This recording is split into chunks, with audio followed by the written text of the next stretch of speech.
میری عمر 36 سال ہے۔ میری لو میرج ہوئی تھی۔ ہم کلاس فیلوز تھے اور ایک دوسرے کو 6 سال سے جانتے تھے۔ ہم بہترین دوست تھے۔ دوران تعلیم ہی ہم نے فیصلہ کر لیا تھا کہ میرے شوہر کے جاب میں سیٹل ہونے کے بعد گھر والوں کی رضامندی سے ہم شادی کر لیں گے۔ میرے شوہر کی جاب کے بعد ہمارے گھر والے ملے اور ہماری شادی ہو گئی۔ اللہ نے ہمیں ایک بیٹے سے نوازا۔ مجھے کالج کے زمانے سے ہی اندازہ تھا کہ میرے شوہر مزاج کے تیز ہیں۔ انہیں غصہ جلدی آتا ہے، لیکن ساتھ رہنے پر اندازہ ہوا کہ جب بھی انہیں غصہ آتا ہے ہمارا ہمیشہ جھگڑا ہوتا ہے۔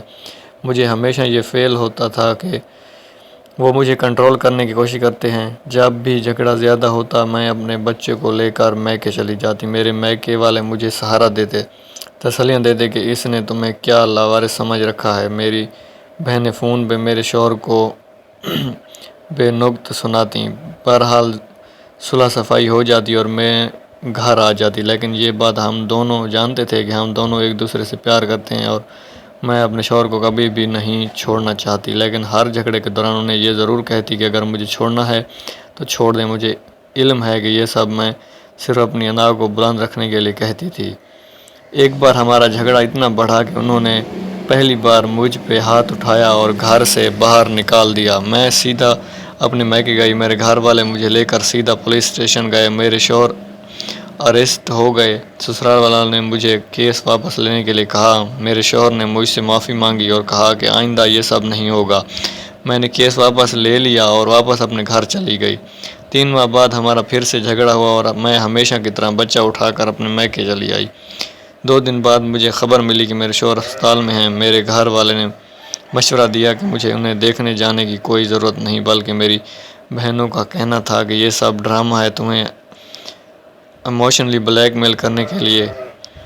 وہ 1 ہفتہ ہسپتال میں رہے۔ نہ میں ملنے گئی اور نہ ہی کال کی۔ کچھ دنوں بعد مجھے طلاق کا سمن ملا۔ مجھے طلاق نہیں چاہیے تھی۔ مجھے اپنے شوہر سے محبت تھی۔ میں اپنے گھر خراب نہیں کرنا چاہتی تھی، لیکن میری انا آڑے آ رہی تھی۔ مجھے لگا کہ طلاق کا منع کر کے میں نیچے ہو جاؤں گی۔ میں نے انہیں کال کی کہ جب چاہیں طلاق لے لیں، میں بھی اس جہنم میں نہیں رہنا چاہتی۔ کورٹ میں ہمارا کیس آسانی سے نمٹ گیا۔ میرے شوہر نے میری ساری ڈیمانڈ، بچے کی کسٹڈی اور خرچہ دینا قبول کر لیا۔ ان کا کہنا تھا کہ وہ میری سب باتیں ماننے کے لیے تیار ہیں، انہیں صرف طلاق چاہیے۔ اس طرح جولائی 2009 میں میری طلاق ہو گئی۔ میرے شوہر نے کچھ عرصہ بعد دوسری شادی کر لی۔ ان کے بچے بھی ہو گئے، لیکن میرے بچے سے ملنے اکثر آتے ہیں، اس کی ہر ضرورت کا خیال رکھتے ہیں۔ بچے کا خرچہ مجھے پابندی سے ملتا ہے، بلکہ میرا گزارا بھی انہی پیسوں سے ہوتا ہے۔ میں اپنے بچے کے ساتھ میکے میں رہتی ہوں۔ میرے تمام بہن بھائی اپنی اپنی زندگی میں خوش ہیں۔ میری وہ بہنیں جو خود فون کر کے میرے شوہر کو باتیں سنایا کرتی تھیں، وہ اب مجھے معرض الزام ٹھہراتی ہیں۔